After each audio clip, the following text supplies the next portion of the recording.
I think we should start this episode by discussing the devastating loss of popular actress Maggie Smith. Yeah, especially her most prominent role as Professor McGonagall. Professor McGonagall basically, I think, is the perfect example of how a teacher should be. She would like stand up against other evil teacher. And we are stepping into the new era, and most of the professors of Harry Potter has left the living world. Yeah, so the new era of Harry Potter.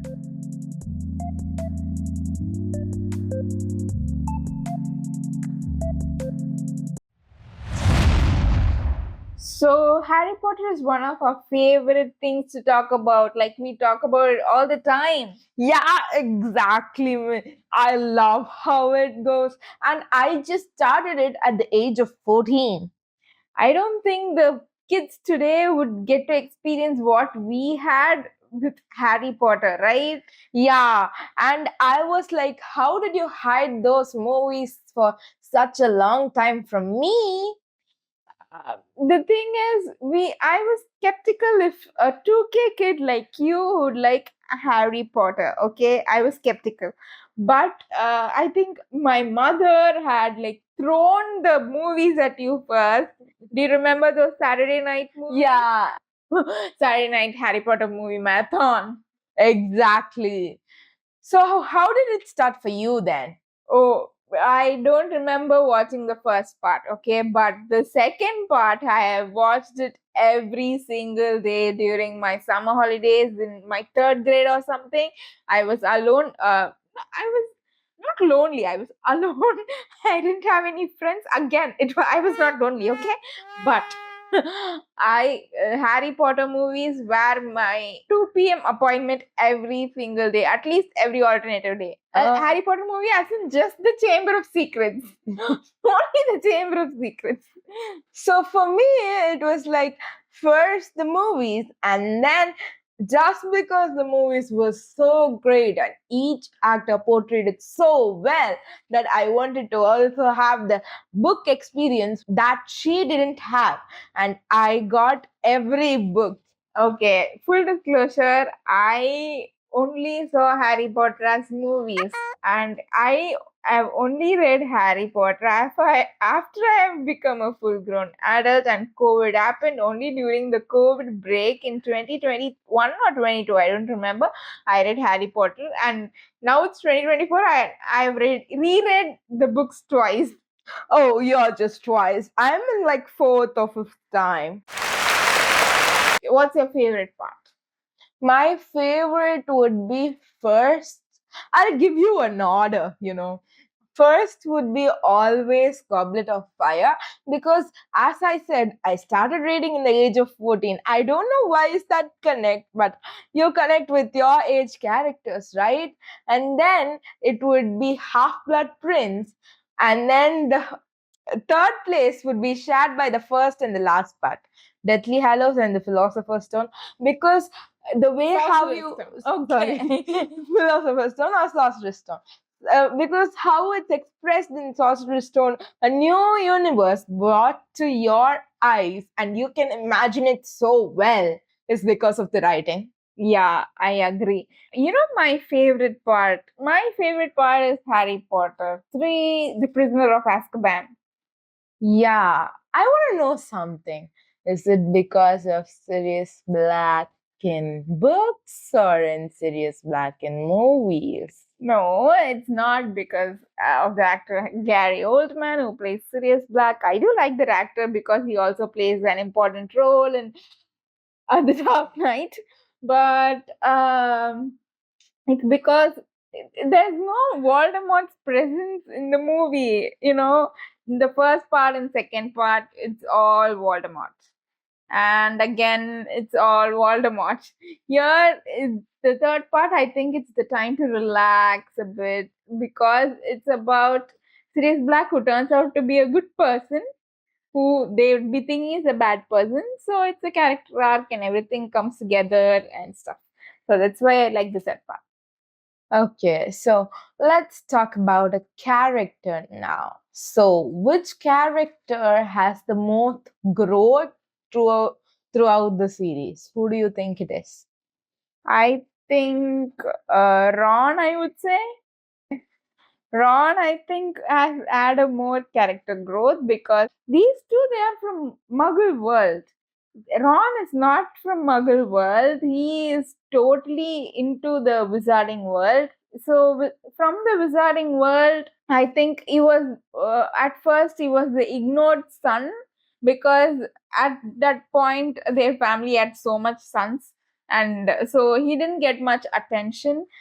So that in throughout the series we see that he wants attention. He requires that he has that Especially attention in the granting scene of skills.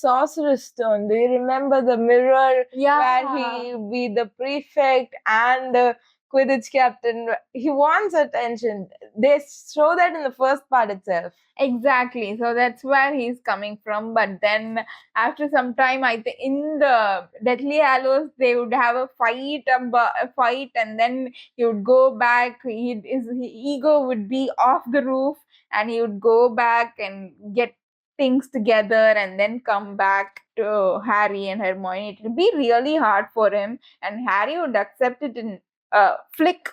But yeah, I think that's I think always the most character growth would be Neville Longbottom. It's not gonna change for me because you know how small Neville is in the first part. Even in the movies, he is so portrayed as a small character that I couldn't imagine that he would be the one speaking and killing the Nagini snake of Voldemort. And the other character growth is that about his family, the little things they say about his family, that it could be Neville Longbottom and the Sorcerer's Stone. He's that big of a character, and it's so like grown from each book. Even from his wand, he was like a jokester in the first few movies because of his wand, and then he got a new wand because he broke his father's wand. First, his wand was his father's. yeah. So Yeah. he broke his father's wand, got a new wand, and then he would like rise up over the hill Yeah. because he could do the spells great with his own wand. I totally agree. The thing is, those who just watch the movies, Harry Potter movies, would never know how important Neville Longbottom is because they didn't do justice to that character. They didn't show that Neville Longbottom who could have actually replaced Harry Potter if Voldemort had not picked Harry Potter. It was Voldemort who had picked this opponent as Harry Potter because both the boys were born to the same half-blood families, Yeah, I half-blood totally born in agree. families, and And they also have both the parents in the Order of Phoenix, and parents had to fight 3 times against Voldemort. That was the prophecy. And again, we are the spoiler sisters, and this is too many spoilers for you guys. yeah. So if you have only seen the movies and skipped the books, please do go read the books. And there is also research that shows people who read Harry Potter are basically have good people. They are good people, as in they resonate more with other people around them. Yeah, I think that could be true because we also learn more about Harry's anger management, Harry Potter's anger management. Yes, Harry's anger management issues are off the roof. I tell you, they are some scenes in the movies that where they show them, but Harry Potter in himself, that's what I like about Harry Potter. The characters are actually grey. They are not white. They are not black. Yeah, their characters is not entirely good and not entirely bad. They are gray. And that's what we mean by gray. Yeah, most of the characters are grey, but one character is totally black, and And that that is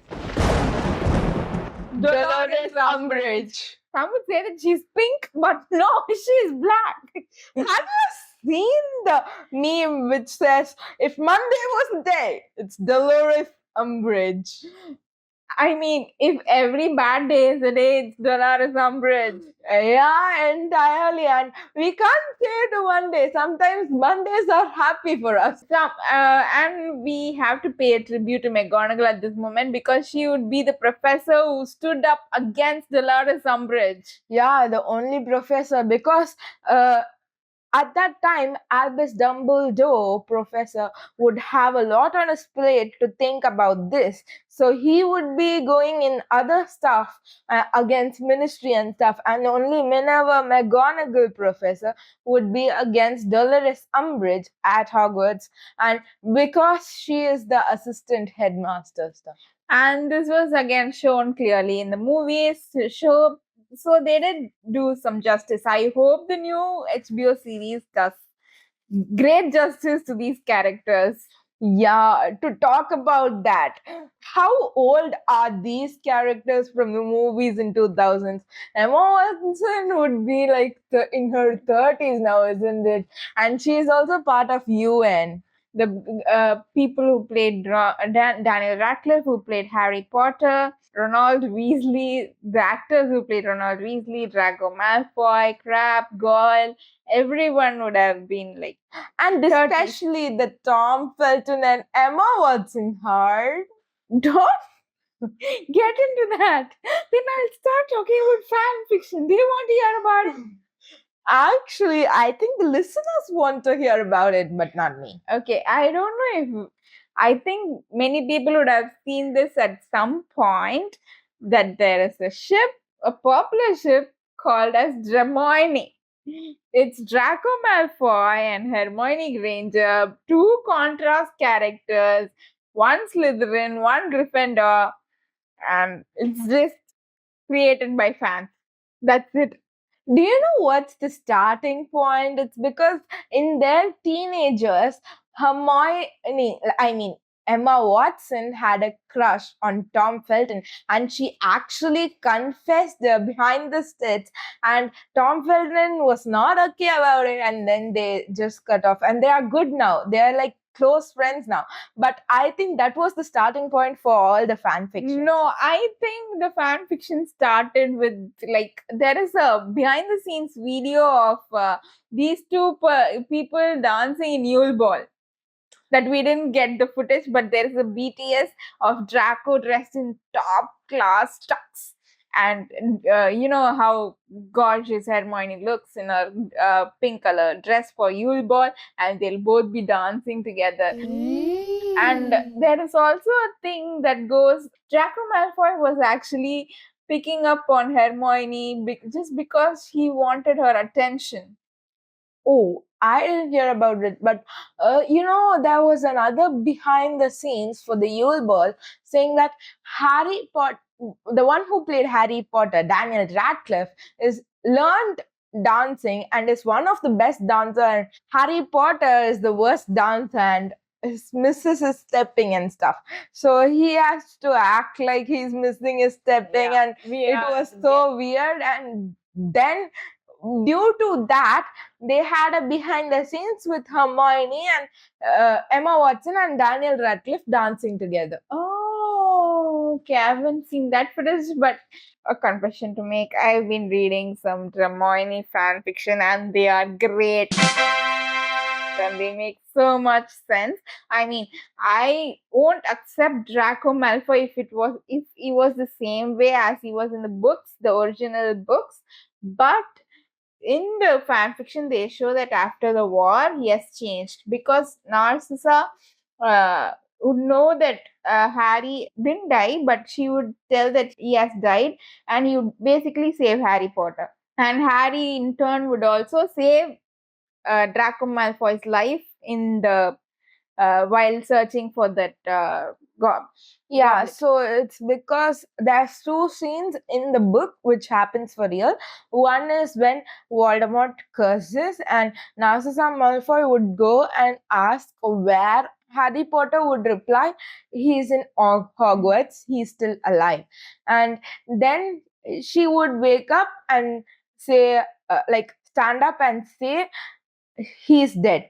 So that's how Narcissa's role play, and how he saves that Harry Potter saves Draco Malfoy is Horcrux. While searching for a Horcrux, there'll be fire and they'll be Infamy raising. was Yeah. raised by Goyle, I Yeah. guess. And Goyle or Crab against Ron Weasley, and then that chaos happens. So that time, since Harry Potter saves Draco Malfoy would have a character arc, like he would like to change his ways. Narcissa would also like force him to change his ways of thinking that pure bloods are the only good people, wizarding world, and they should only mingle with pure bloods and all that. So he would like kind of mend his ways and would accept a Muggle who's Hermione, and both will. Oh, that's your fan fiction. So let's talk the actual books again. So, in the climax fight scene which Voldemort and Harry Potter have, there's an information that comes out. You know that Dumbledore was disarmed by Draco Malfoy. Yeah. So Draco Malfoy has the power of the wand and not Severus Snape. So Severus Snape was killed for no reason. But the memories were truly touching. Yeah, I think if Severus Snape was alive, I don't think he would have revealed that memories because he's too much of a person who would. I won't say that he's high up. I think he's secluded. He's a very introverted person that he won't reveal these memories to Harry at any time, at any cost. So only if he dies, I think he'll reveal it because at that time, I think Harry should have known that. I agree with that, but I have not yet completed my part. So, Harry Potter reveals that to Voldemort then. So, if Harry Potter had not killed Voldemort at that point, Voldemort would have immediately killed Draco Malfoy and gained the power. It could have happened. Oh. So, it's like double saving too. But Harry Potter disarmed Draco Malfoy in between. That could also be a. You see this multiverse happening, right? Okay. I haven't thought of it. Now I'm boggled. I don't know what to say. I'm in loss of words. And second point, and I know you haven't read Cursed Child, and I don't think Cursed Child is a very good book, but still, in Cursed Child, there's a part where Neville Longbottom gets killed by Cedric Diggory, who's alive, and then Neville Longbottom cannot kill the Nagini, so Harry cannot win, and Voldemort kills Harry Potter for the second time. Due to this, Snape becomes the good person and hides Hermione and Ron for like 18 years or something. It would be Snape being alive and he would be saving them. Okay, TMI girl, TMI. Too much information. The thing is, I don't know why Cursed Child happened, and I don't want to go near it. I want to be 3 kilometers away from it. I don't know. I think it's just cooked up fan fiction that one chapter is picked up from one fan fiction and the next from another. Yeah, because how could Bellatrix Lestrange and Lord Voldemort have a girl child? Please, I don't want to go into that. Let's stick to the basics. Let's stick to the movies and books. Okay. See, now I got you out of fanfiction and I got you. We are equal. I just made it equal. Yeah. So we gotta talk about Ginny Weasley. Yeah, Ginny Weasley and the broomstick cupboard. In the movies, they absolutely buried her character alive because she would tie Harry Potter's shoelace. Yeah, and in the books, you know what she is. They don't allow her to train with others for broomsticks and play Quidditch, and she learns how to play Quidditch in a broomstick cupboard. She's a rebel, and she wouldn't go tying Harry Potter's shoelaces ever, even if it was the love of her life. Yeah, and she was a little afraid, and you know what she did? She dated others just to grab attention of Harry Potter. She was in love with Harry Potter, but she dated others just because Harry Potter has to come to her and ask, and not she would go to behind Harry Potter and stuff. Exactly. I mean, I'm not saying that it's ethical or something, but that's the Gryffindor in her that she is.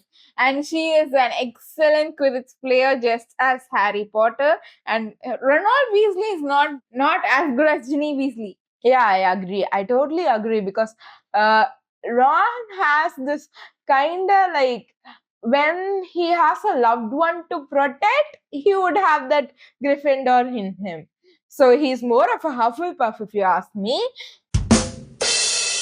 Yeah, Ginny has this more of a rebel character and the only girl in the house and stuff. Yeah, totally. What about the missing scenes in the books and movies? Which scene do you miss the most? The Senmango scene.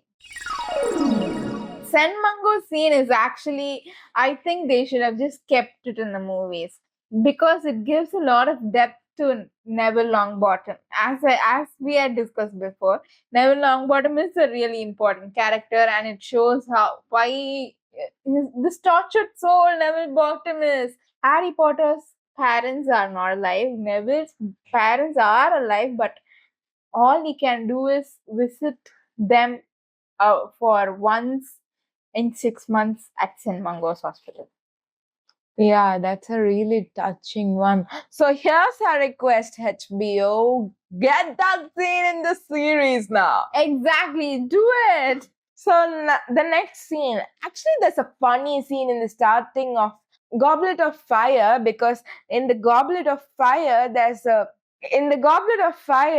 scene. In the movies, the Goblet of Fire is the only movie that started with Weasley's house instead of Dursley's house. Oh, I don't. So in the books, get there's it. a scene which happens in the Dursley's house where Fred and George trick Dudley Dursley with the Oh, yeah, toffee yeah, which yeah, would yeah, go yeah. into a snake. Your tongue would definitely grow into a snake, and it's like funny chaos. Yeah. And they would like Fireplace, and then the fireplace would be actually blocked up by yeah. the Dursley family. They would break it, bombard her, and stuff. Yeah, I remember the chaos. So again, we'll get back to professors now. Which professor do you like want to especially have a conversation with now?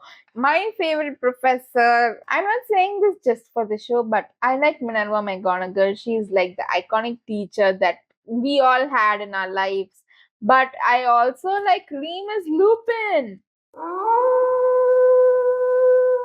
He just taught for 1 year, but it was the only perfect defense against the dark arts class year that they had, right? Yeah, I truly agree. And then again, the movies which missed, there's a teacher as the only ghost teacher.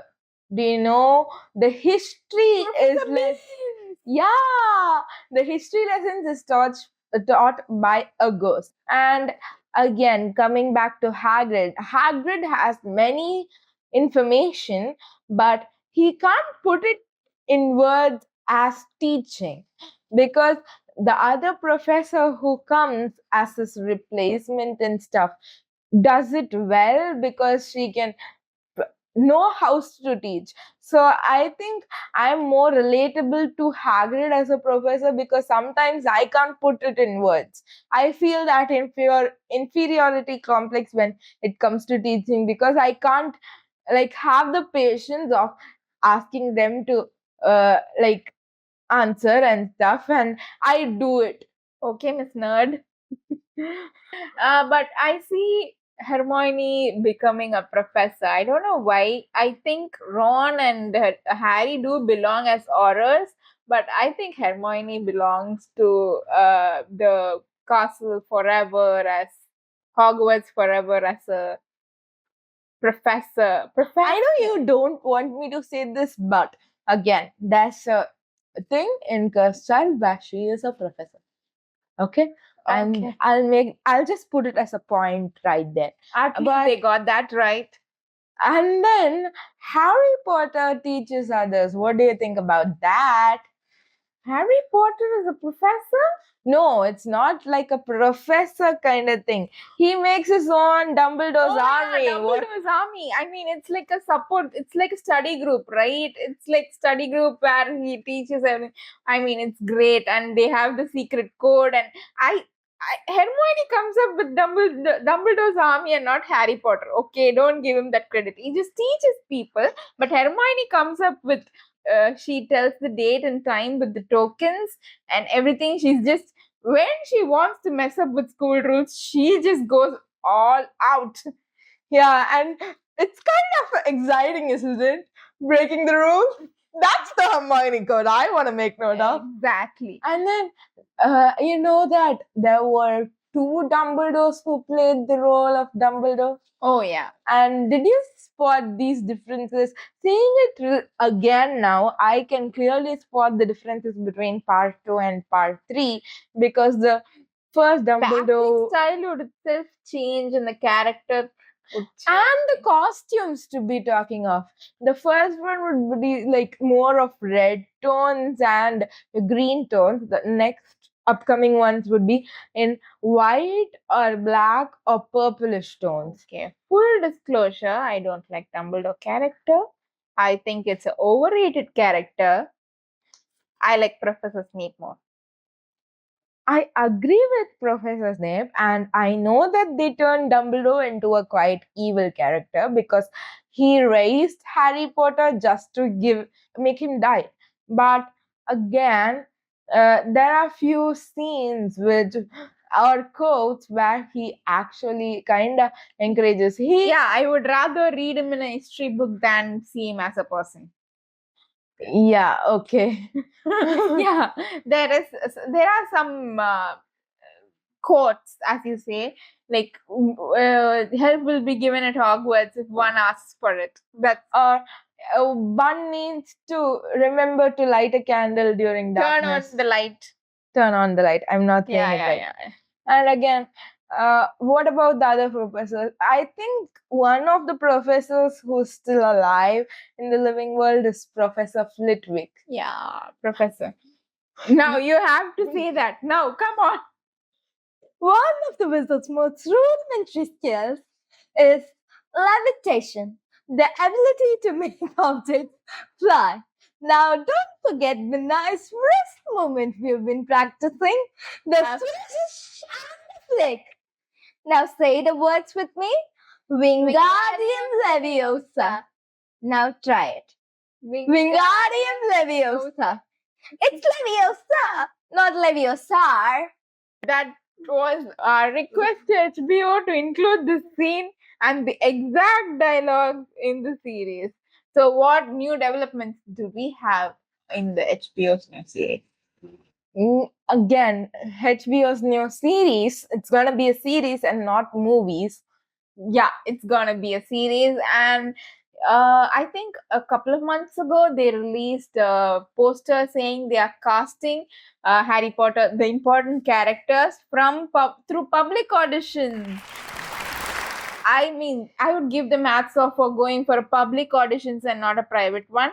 And they had a casting call for all these three people, and age is the important factor. They called in actors who are around 11 to 14, which is perfect because I don't agree with age inappropriate casting.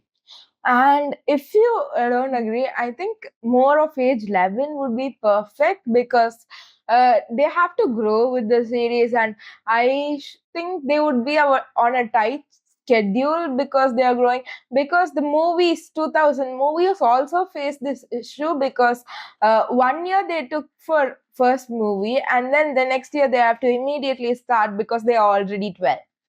Yeah, I agree, but you know what happens with series today? The first look of the series is going to only release in 2026. So that's gonna be a real problem, I think. Yeah. Because you went to open casting, what do you think of Luna Lovegood? Because she was from open casting in the movies. Yeah, I think some great talents would show up, but they would literally be filling up shoes that are too big for them because Daniel Radcliffe, like the moment you think of Harry Potter, it's these faces that you see.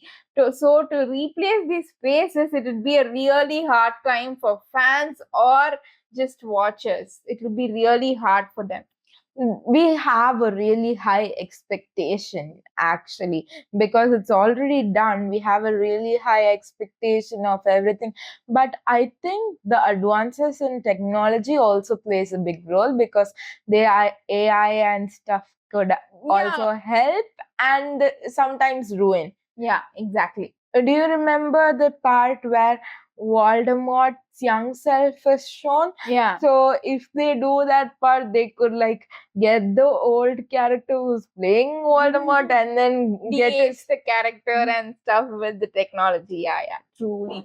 But the thing I also am very curious about is the first look. HBO has been very secretive about this project.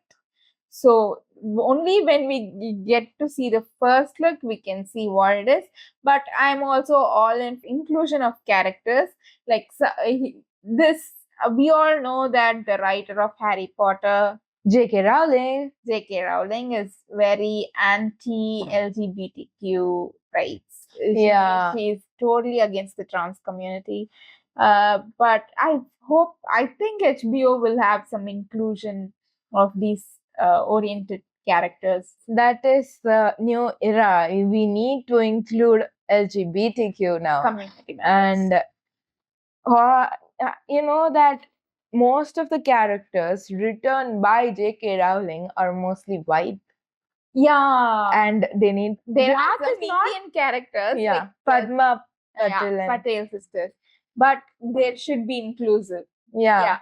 I don't think they should be inclusive just for the name of inclusivity, but these characters should actually have characters they should play. So, which character do you want as LGBTQ? I would say Draco Malfoy's accomplices Crabbe and Goyle, that's what I had in mind. Crabbe and Goyle, yeah. We are really sisters now. We are. That's what I'm saying. No, I'm saying twin telepathy Yeah, kind of sister Oh, telepathy. Okay, I think we should wrap up our episode here. Thank you for hearing. Thank you for hearing. And if you really like this episode, just comment down below to get another episode of Harry Potter. Yeah, do tell in the comments what more we should discuss about the series and your requests for other new movies. Yeah. Thank you. This is Spoiler Sisters signing off.